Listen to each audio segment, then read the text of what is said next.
Meski produksi lokal alas kaki di Indonesia cukup mendapat sambutan dari konsumen lokal, namun para pengusaha menilai minat konsumen lokal terhadap produk alas kaki buatan lokal belum 100%. Artinya, para konsumen masih memandang produk lokal kalah dengan produk dari luar negeri. Para pengusaha mengaku saat ini kendala yang mereka hadapi adalah terkait promosi dan merubah perilaku konsumen lokal. Selain beberapa kendala lainnya seperti transportasi yang masih menjadi polemik dan mengurangi daya saing produksi industri alas kaki Indonesia. Hal ini diakui oleh Sekretaris Jenderal Asosiasi Persepatuan Indonesia, Aprisindo Binsar Marpaung. Menurutnya, bahan baku dan transportasi menjadi faktor penghambat daya saing sepatu dalam negeri karena saat ini bahan baku sepatu dan alas kaki masih 60% impor dari beberapa negara termasuk di Eropa.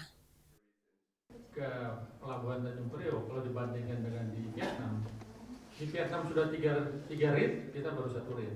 Lambat di Cakung Cilincing, belum di Prioknya. Hal-hal seperti itu yang membuat sebenarnya daya saing kita menjadi mahal. Selain masalah bahan baku, promosi produk juga menjadi kendala tersendiri bagi pengusaha sepatu, terlebih dengan perilaku konsumen dalam negeri yang lebih menghargai produk asing. Bukan nggak dipercaya, orang kita sendiri kadang-kadang juga kurang mempercayai, kadang-kadang produk ini lokal, maka kalau kita nggak pakai Indonesia mereka lebih setuju. Sekarang banyak merek produk sepatu Indonesia yang brandnya seperti luar negeri, padahal itu produk Indonesia, karena mereka nggak berani untuk menentukan merek lokal, karena takutnya daya emosinya beda, kalau udah bilang berbau asing mereka emosi naik gitu loh.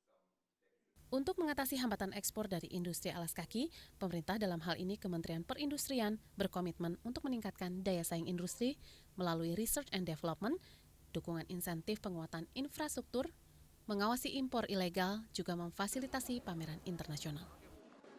Dari Jakarta, Dinjo Indra, Arif Firmansyah, Metro TV. Ini kan edukasi harus dilakukan secara menyeluruh ya, di daerah dan pusat. Tentunya Bapak Menteri Lingkungan Hidup juga sudah melakukan sosialisasi dan edukasi mengenai langkah-langkah yang sudah diambil, tapi para gubernur juga harus merangkul visi dan visi kita agar mereka juga bisa mengemas ya, transaksi untuk kepentingan investasi ini dengan cara yang sangat bisa dipertanggungjawabkan. Ini sudah mulai, tapi saya yakin dalam beberapa tahun ke depan ini akan menjadi akselerasi.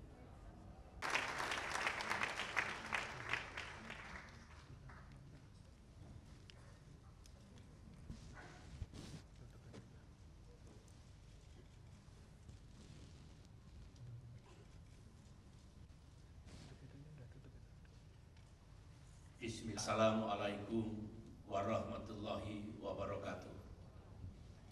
Peace be upon us, ladies and gentlemen. Green gas emission economy. Ladies and gentlemen, excellent year 2020.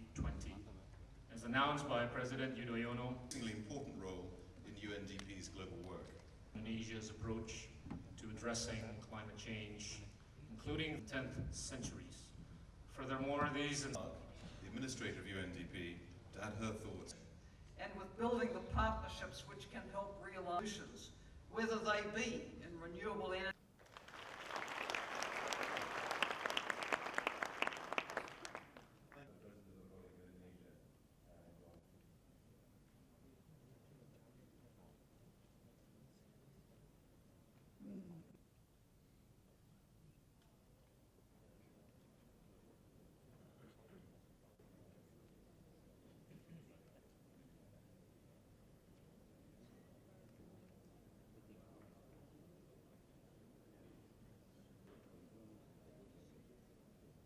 Sudah lulus itu, kalau memang itu praja.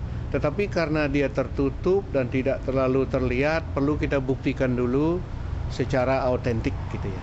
Tapi kalau seragamnya model praja, pangkat juga model praja, wajah untuk yang foto paling kiri model praja. Saya menyatakan mengambil kesimpulan itu bukan praja. Dilihat perbandingan antara gambar yang sebelah kanan, ya sebelah kiri, dan gambar yang foto sebelah tengah dan kanan. Aktivis Irianto mendukung salah satu pasangan. Saksinya pemilu kada harus bersikap netral. Pemutasian karena SK mutasi ditandatangani sebelum Irianto dipanggil saksi. Harus siap dan bersedia ditempatkan untuk pengabdian di wilayah negara Republik Indonesia. Pelanggaran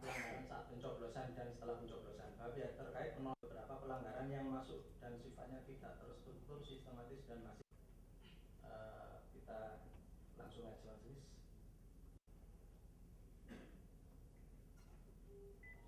Berdasarkan terima dan mengabulkan memberikan keterangan jawaban eksepsi ya terkait untuk dinyatakan tidak memenuhi syarat yang tersebut dalam pasal 5 ayat 1, pasal 4 dalam pokok perkara. 1. Menerima dan mengabulkan Kami dari Badan 1921 mengadakan Maulid Nabi. Bapak Agus Salim memberikan Terima kasih Pak Syarifudin. Bagaimanapun apa yang dilakukan oleh Pak Wafidz Muharram ini adalah untuk kepentingan Menpora. Jadi ya harus dijelaskan, minimal diberikan penjelasan lah. Jadi Humas Menpora ini bicara juga kepada masyarakat apa yang terjadi sebenarnya gitu. Walaupun ini juga bagaimanapun tetap hukum yang akan berjalan, tapi minimal ini meminimais isu-isu miring yang sebenarnya kita tidak tahu utuhnya seperti apa. Tapi yang kita tahu hanya satu pihak dari beliau dan apa yang terjadi kita belum tahu betul apa yang memang terjadi pada saat penangkapan itu gitu.